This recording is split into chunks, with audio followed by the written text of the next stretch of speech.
এখন যে বিষয়ে কথা বলবো সেটা হচ্ছে যে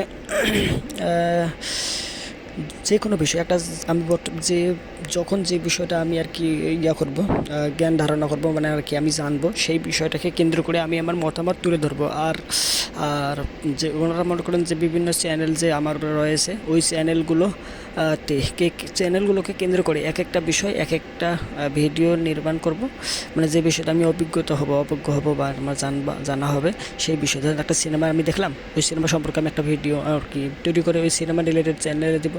আবার ট্রেন্ডিং রিলেটেড একটা বিষয় জানলাম, ওই রিলেটেড ভিডিও একটা নির্মাণ করে ওই চ্যানেলে আপলোড দেবো। আর এর জন্য আমি থাম্বনেল ক্রিয়েট করার জন্য লোক করব, কি বলে, রাখবো। মানে একটা থাম্বনেল 100 টাকা, মানে একটা নির্দিষ্ট অ্যামাউন্ট দিব তাকে, থাম্বনেল তৈরি করে ওই চ্যানেলে ভিডিও দেবো। আর এরকম করে কন্টিনিউয়াসলি করতে থাকবো। ওকে, এটাই আমার আর কি টপিক হবে নিজস্বভাবে। আর এর পাশাপাশি শর্টস ভিডিও বা ফানি রিলেটেড রহস্যকর ভিডিও এদিকে বানাবো।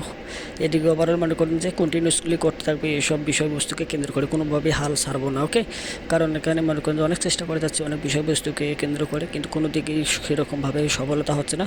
কিন্তু আমি হাল ছাড়ছি না। তবে এটা আমি নতুনভাবে একটা আর কি বিষয় আর কি ভাবলাম, এই বিষয়টা আর কি মানে পরবর্তীতে এরকমভাবেই কাজ করবো যেন তাহলে মনে হচ্ছে আমার, কেন জানি না, যে ভালো কিছু হওয়ার পসিবিলিটি রয়েছে, সফল হওয়ার পসিবিলিটি রয়েছে। অনেকভাবে চেষ্টা করলাম ভালো না, কিন্তু এটা আমার মনে হচ্ছে কাজে লাগবে। ওকে, এখন দেখার বাকিটা বাস্তবে কী হয়, এরকমভাবে চালিয়ে যাবো, মানে হাল ছাড়বো না কোনোভাবে। ওকে।